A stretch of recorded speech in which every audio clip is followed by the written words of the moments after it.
I'm a 28-year-old guy living in a small town in Oregon, surrounded by dense forests and winding hiking trails. This happened last spring, right around mid-April, when the air was still cool, and everything smelled like damp soil and blooming trees. It was a Saturday, and I'd just gotten back into hiking after a long winter of being lazy indoors. I wanted to clear my head after a stressful work week, so I grabbed my gear and headed out to a trail I hadn't visited in over a year, Maple Hollow. It's one of those trails people in town avoid after dark because of local legends and weird stories, but I figured in broad daylight I'd be fine. I parked around 10 a.m. and started the hike. The first hour was peaceful, birds chirping, sun peeking through the branches, that kind of thing. But around mile 2, I started feeling watched. You know that creepy sixth sense feeling where your brain just knows something's off? Yeah, that. I stopped a few times, scanned the woods, didn't see anyone. No other hikers. Not even animals. That's what really got to me. The silence. No rustling, no squirrels, no birds. Just dead quiet. I kept moving, trying to shake it off. But then I started hearing this low whistle, like someone trying to get a dog's attention. It came from the trees off the path. At first, I thought maybe someone was hiking with a pet, but when I called out, no answer. Just more whistling. Then the smell hit me, something metallic and sour, like rusted iron mixed with old meat. My stomach turned. I started picking up the pace. About 5 minutes later, I reached this wooden bridge that crosses a narrow stream. As I was crossing, I heard it again. The whistle, but this time it was closer, like right behind me. I turned around fast. No one. But the trees, they were moving slightly, like something big had just slipped past. I didn't wait to find out what. I sprinted the last mile back to the car, heart pounding like crazy. When I got back to the parking lot, my car was the only one there. No other vehicles. No other hikers signed in at the trail register either. I told a park ranger about it the next day.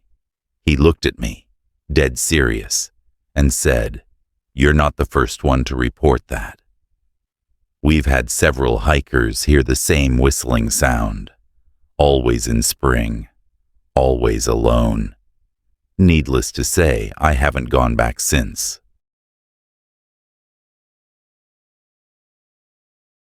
It was supposed to be a weekend trip, a chance to get away. I was just looking for some peace, maybe do a little off-roading, get away from the noise. So, I packed up the Jeep and headed out on my own.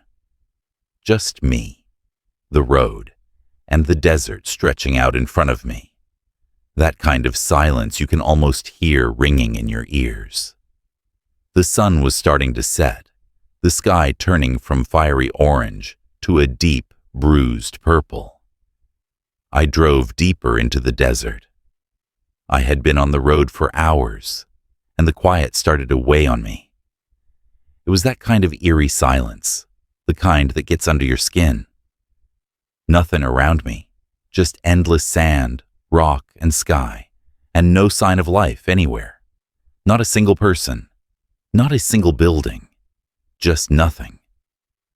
At first, it wasn't that bad. The road was worn down, clearly a path others had taken before me.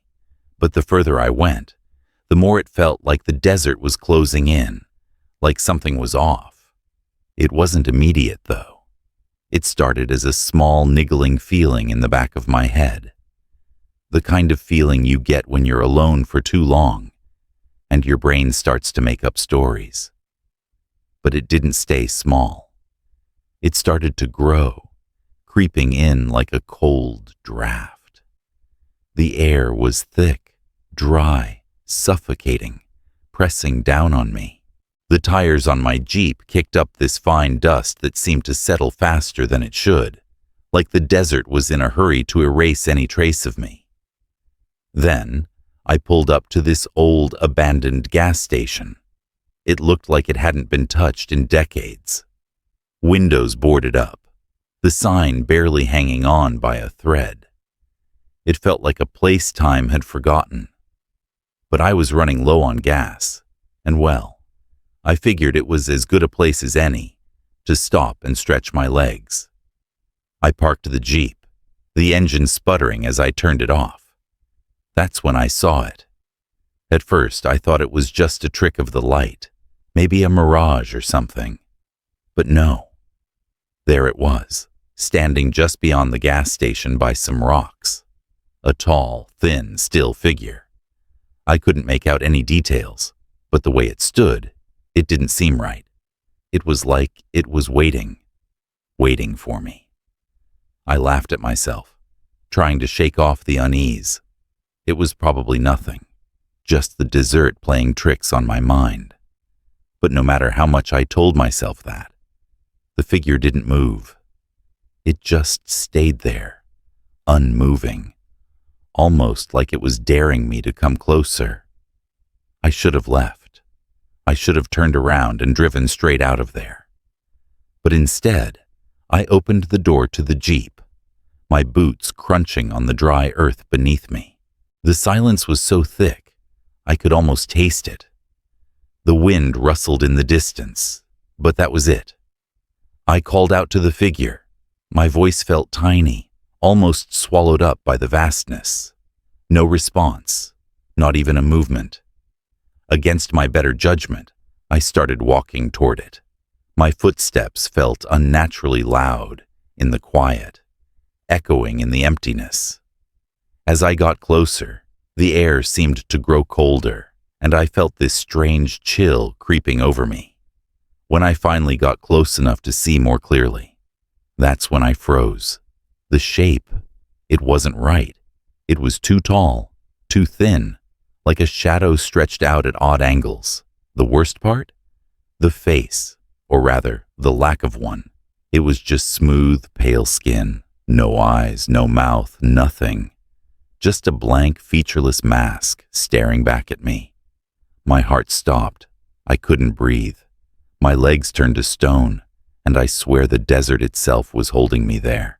I tried to move, to run, but it felt like I couldn't, like something was keeping me in place. My body wouldn't obey. And that's when I heard it. A growl, low, deep, and it vibrated through my chest like it came from the very earth itself. I turned, and the figure was gone. Just like that. But something else was there. Something worse. Half buried in the sand, rising up like it had been waiting for me the whole time. It was like a creature from a nightmare. It wasn't human. Its limbs were twisted, jagged, and its eyes were empty black holes. It moved fast, too fast. And I didn't stop to think. I didn't hesitate. I ran. I ran like I was being chased by my own fear. I dove into the Jeep, slammed the door, hand shaking as I tried to start the engine. It roared to life, and I floored it, throwing dust into the air. Not daring to look back, but even as I sped away, that feeling, the one where you know you're not alone, never left. It clung to me like a shadow, like the thing was still watching, waiting for the right moment. I didn't stop until I reached the nearest town, and even then, I didn't feel safe. I don't know what I saw that day, a creature, a ghost, or something else entirely. All I know is that the desert isn't empty. I don't go near the desert anymore. Not after that. I've heard stories from people who've been out there, but now I know better. The desert doesn't just take lives, it devours them. Slowly, quietly, until you're lost in ways you can't see and can't even begin to understand. And once it has you, once it's found you, It doesn't let go.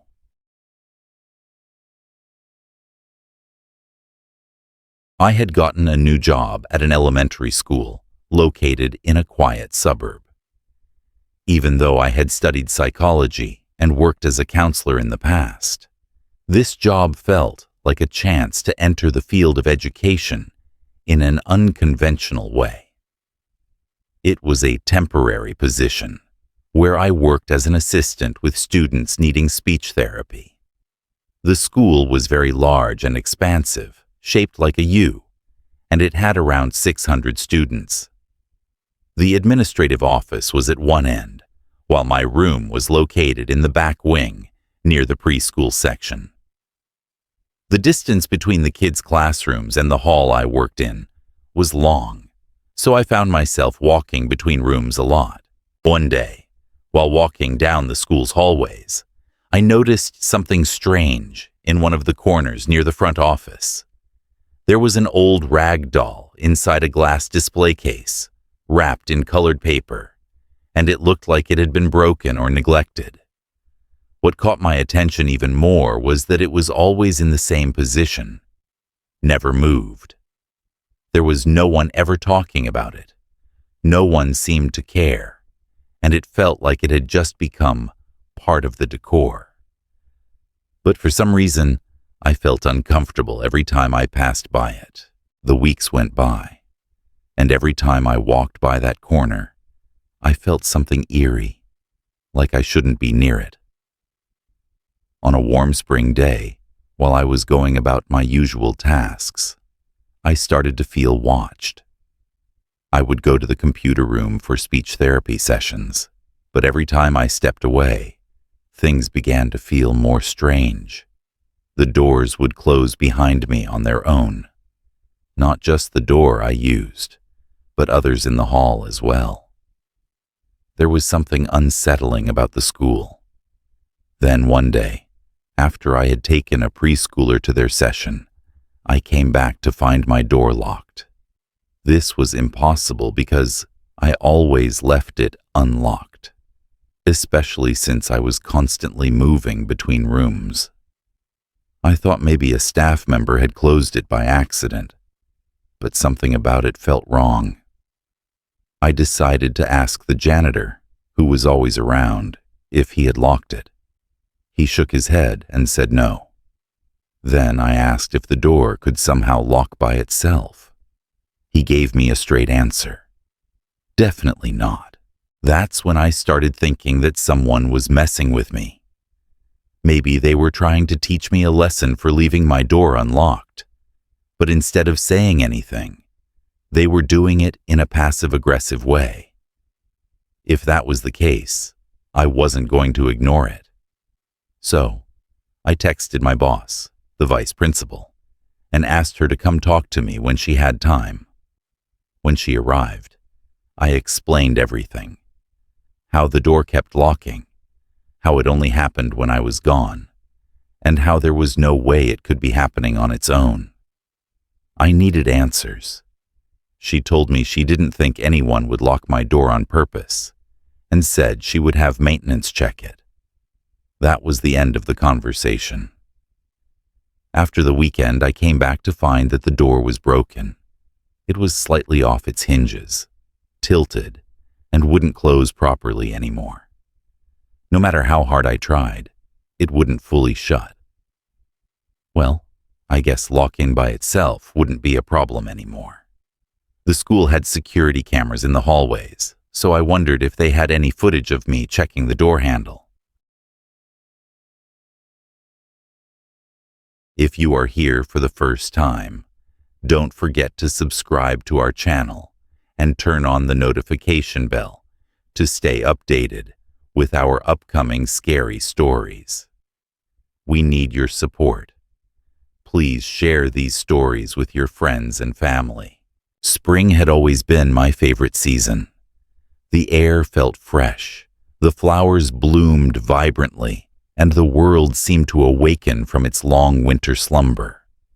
However, that spring in 2019 would change my perception of the season forever. It all began when my friends and I decided to take a weekend camping trip to a remote area in the woods of Oregon. We had heard stories about the beauty of the Whispering Woods, a place known for its lush greenery and serene atmosphere. As we drove deeper into the forest, sunlight filtered through the tall trees, casting playful shadows on the ground. I felt a sense of excitement bubbling within me as we arrived at our campsite, surrounded by towering pines and the distant sound of a flowing river. As evening fell, we gathered around the campfire, roasting marshmallows and sharing ghost stories. Laughter filled the air, and for a moment I forgot about the chill that settled over the woods as darkness enveloped us. It was during one of those stories that our friend Alex suggested we explore the nearby trails the next day. He had heard tales of a hidden waterfall deep within the woods that was said to be breathtaking. The following morning, we set off on our adventure, our spirits high and our hearts light. The trail was well worn, but as we ventured further, it became less defined. The trees grew denser, and the sounds of the forest changed. The cheerful chirping of birds was replaced by an eerie silence that sent a shiver down my spine. After hours of hiking, we finally reached the waterfall. It was more magnificent than I had imagined, with crystal-clear water cascading down the rocks. We took pictures, splashed around, and felt the cool mist on our faces. It felt like a slice of paradise. But as we prepared to head back, I noticed something strange. There was an odd, almost tangible tension in the air, and I couldn't shake the feeling that we were being watched. As we retraced our steps, the sunlight began to fade, casting long shadows across the trail. I glanced at my friends, who seemed to be laughing and chatting, but I could sense an undercurrent of unease. It was as if the woods were alive, breathing around us, whispering secrets I couldn't understand. Suddenly I heard it, a soft whisper, barely audible over the crunching leaves beneath our feet. I stopped, straining to listen. "Help me."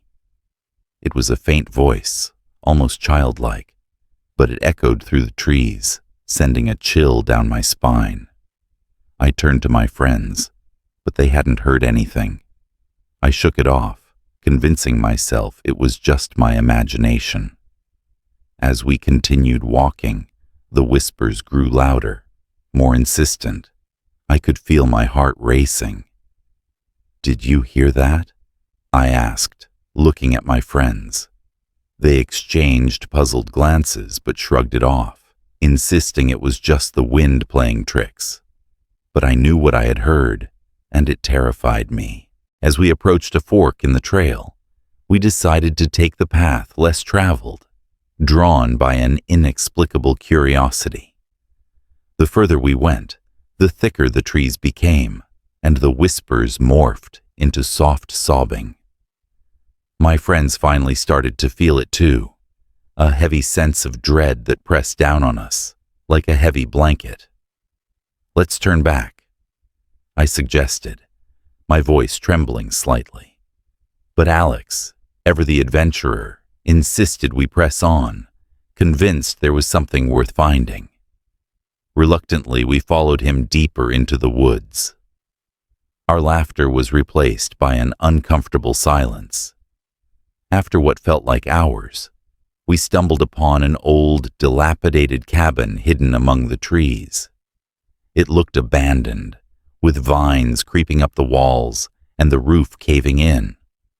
The whispers grew louder, swirling around us like a tempest. I felt an icy grip on my heart, urging me to flee, but curiosity got the better of us, and we approached the cabin. The door creaked ominously as we pushed it open. Inside, the air was stale, and dust danced in the shafts of light streaming through broken windows. We cautiously stepped inside, our footsteps echoing against the wooden floor. The interior was eerily untouched, as if the occupants had simply vanished. Old photographs lined the walls, faded and cracked, depicting families smiling in front of the cabin. But one photo caught my eye. A little girl, no older than 6, with hollow eyes and a sad smile. Something about her gaze sent a chill down my spine. Suddenly we heard a loud crash outside, causing us to jump. Alex rushed to the window, peering out into the gathering darkness. "Guys, we need to go now." His voice was strained, panic lacing his words. I moved to join him, but before I could reach the window, the whispers escalated into frantic cries. "Help me! Help me!" The voice was now unmistakable, filling the cabin with an urgency that made my skin crawl. I felt a cold breeze sweep through the room, and for a moment, I could swear I saw a figure, a fleeting shadow of the little girl from the photograph, standing in the corner, her mouth moving as if she were pleading for help. In a panic, we bolted for the door, adrenaline propelling us forward as we stumbled out of the cabin. The whispers intensified, swirling around us like a furious wind. The forest felt alive, the trees closing in as if trying to trap us. We ran blindly, the trail now a maze of shadows and echoes. Finally, we burst back onto the main path, gasping for breath. The sun had dipped below the horizon, plunging the woods into darkness. We could still hear the whispers, but they were fading, replaced by the sound of our frantic footsteps. We didn't stop until we reached our campsite, collapsing in a heap by the fire. As we sat there, our hearts racing, we tried to rationalize what had happened. But deep down, we all knew that something sinister lurked in those woods. The whispers were real, and the girl, the one in the photograph, was trapped, crying out for help. In a panic, we bolted for the door, adrenaline propelling us forward as we stumbled out of the cabin. The whispers intensified, swirling around us like a furious wind. The forest felt alive, the trees closing in as if trying to trap us. We ran blindly, the trail now a maze of shadows and echoes. Finally, we burst back onto the main path, gasping for breath. The sun had dipped below the horizon, plunging the woods into darkness. We could still hear the whispers, but they were fading, replaced by the sound of our frantic footsteps. We didn't stop until we reached our campsite, collapsing in a heap by the fire. As we sat there, our hearts racing, we tried to rationalize what had happened, but deep down, we all knew that something sinister lurked in those woods. The whispers were real, and the girl, the one in the photograph, was trapped, crying out for help. That night, sleep eluded me. I lay awake, staring into the flickering flames, haunted by the chilling realization that we had ventured too far. The whispers were a warning, a plea from the other side. As dawn broke, casting a pale light over the forest, we packed our things in silence, the weight of our experience heavy on our shoulders. We left the whispering woods behind, but I could never shake the feeling that a part of me had been left there, lost in the shadows forever, echoing the cries of the forgotten. Spring would never feel the same again. Each bloom, each gentle breeze now carried the weight of that chilling whisper, a reminder that some secrets are better left undisturbed.